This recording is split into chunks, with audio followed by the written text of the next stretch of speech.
Hey everyone, welcome back to the channel where we break down chess games with a fun and instructive twist. Today, we're diving into an exciting battle between opponent and OngoleBull, and we're going to start by unpacking the opening phase.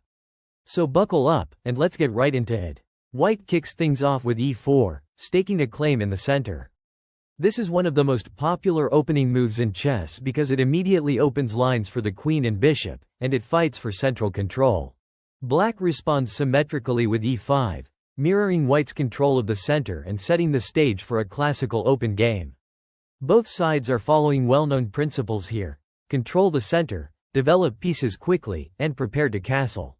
White develops the knight to f3, attacking Black's e5 pawn and preparing for kingside safety. This is textbook development, putting pressure on Black's center and preparing for rapid mobilization. Black counters with knight c6, defending the e5 pawn and developing a piece toward the center. This move also keeps options open for the light-squared bishop and supports potential d5 breaks later on.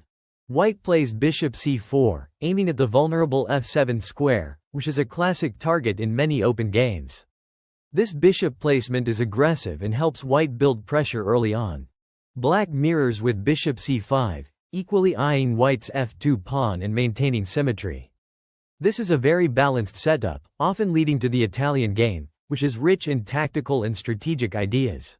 White plays c3, a preparatory move to support d4 and challenge Black's central pawn. The key idea here is to build a strong pawn center and open lines for the queen and bishop. This move also prevents Black's knight or bishop from jumping into d4 easily. Black develops the knight to f6, attacking White's e4 pawn and continuing rapid development.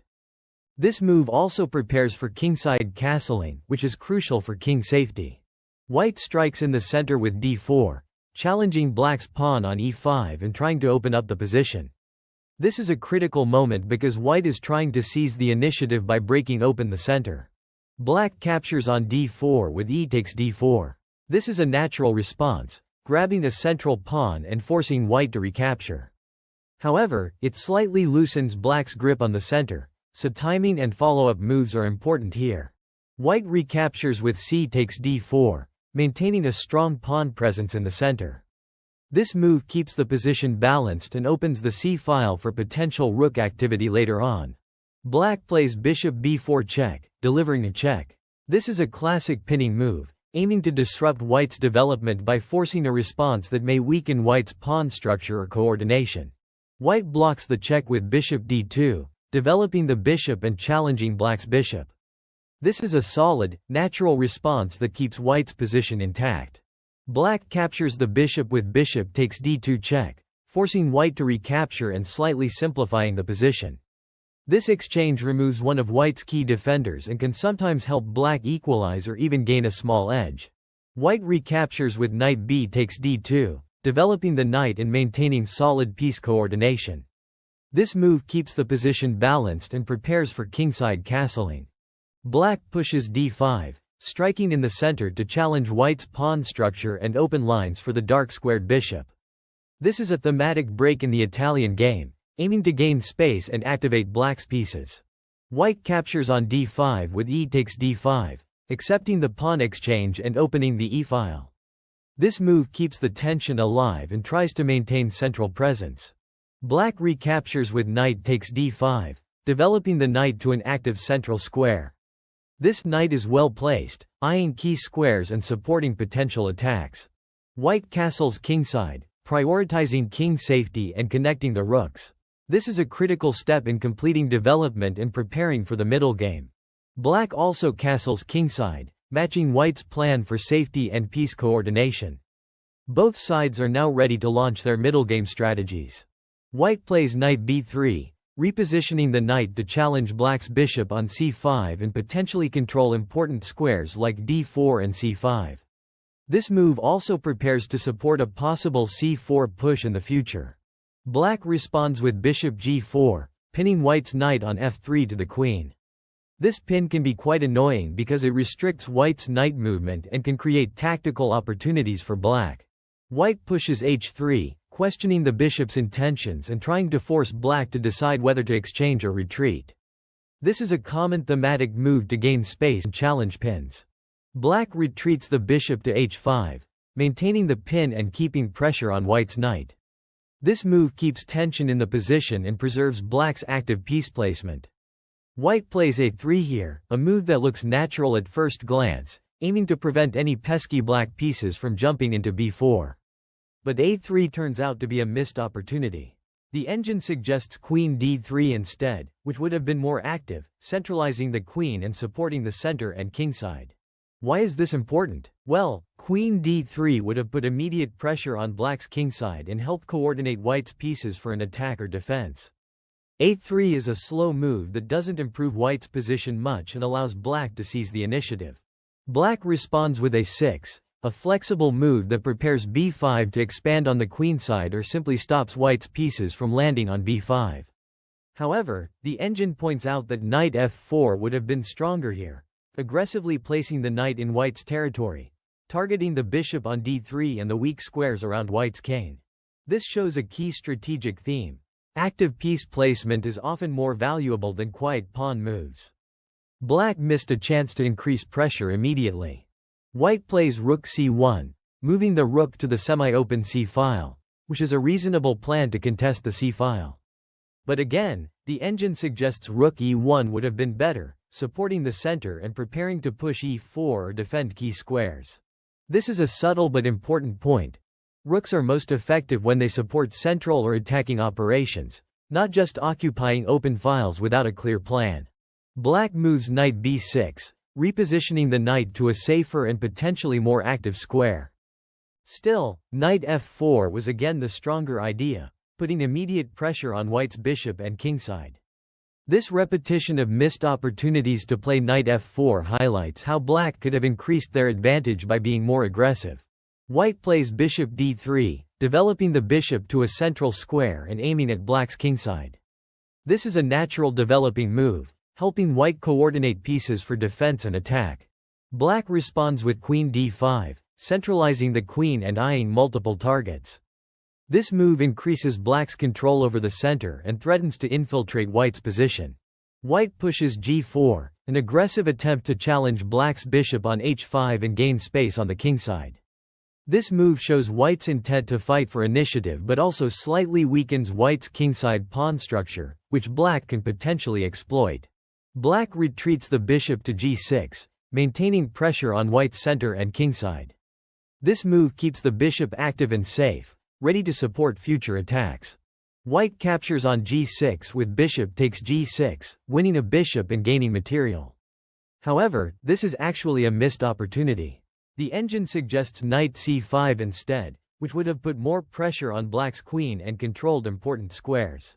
Taking on g6 simplifies the position but also opens lines for black's pawn on f7 to recapture and activate their rook and queen. This teaches us that sometimes material gain isn't everything, piece activity and positional pressure can be more important. Black recaptures with f takes g6, opening the f-file and activating the rook on f8. This move improves black's piece coordination and creates attacking chances against white's king. White plays knight bd2, developing the knight and trying to regroup. This is a solid move but somewhat passive, allowing black to dictate the pace. Black brings the rook to c8 with rook ac8, contesting the open c-file and preparing to pressure white's c3 pawn or other weaknesses. This is a good example of controlling open files, a key strategic theme in the middle game. White responds with rook c5, placing the rook aggressively on the 5th rank. This move aims to challenge black's control of the c-file and possibly invade black's position. Black moves the queen to d6, centralizing and supporting the c6 pawn push. This move also eyes white's king and keeps options open for future attacks. White checks with queen b3 check, trying to disrupt black's king's safety and gain some initiative. This is a natural tactical attempt to create threats and force black's king to a less comfortable square. Black calmly steps the king back to h8, sidestepping the check and keeping the king relatively safe.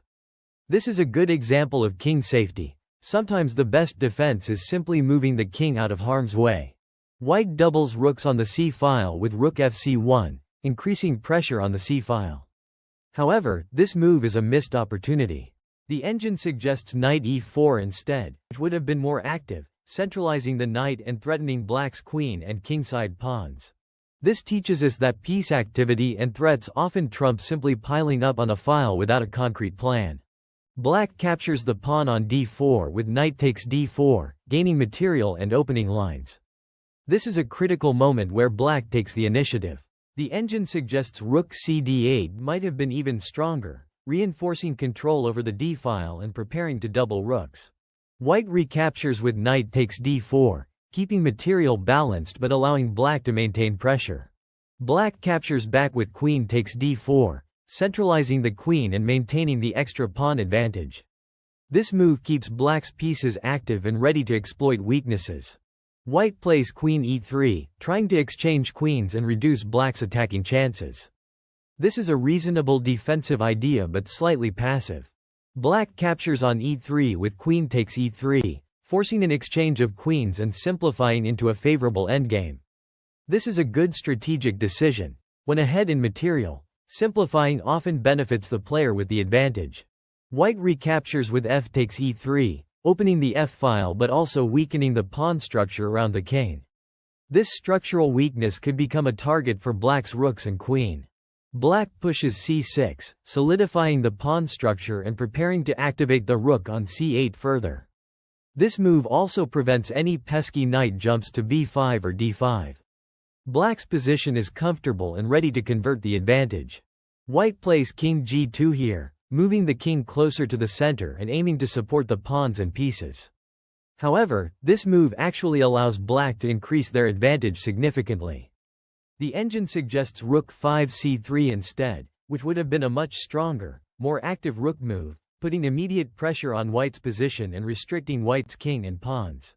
The key idea here is that in endgames, activating your heavy pieces, especially rooks, is crucial. White's king move is slow and passive, missing the chance to challenge black's control of the c-file. This teaches us that king activity is important, but it must be combined with piece activity. Black responds with knight d5, centralizing the knight and increasing control over key squares. This move is very natural and keeps the pressure on white's position. Black's knight on d5 is strong because it controls important squares like c3 and e3, and it supports black's pawn structure. White captures with rook takes d5, taking the knight. This move is a blunder, causing a huge swing in evaluation. Black's advantage jumps by over 2.5 pawns here.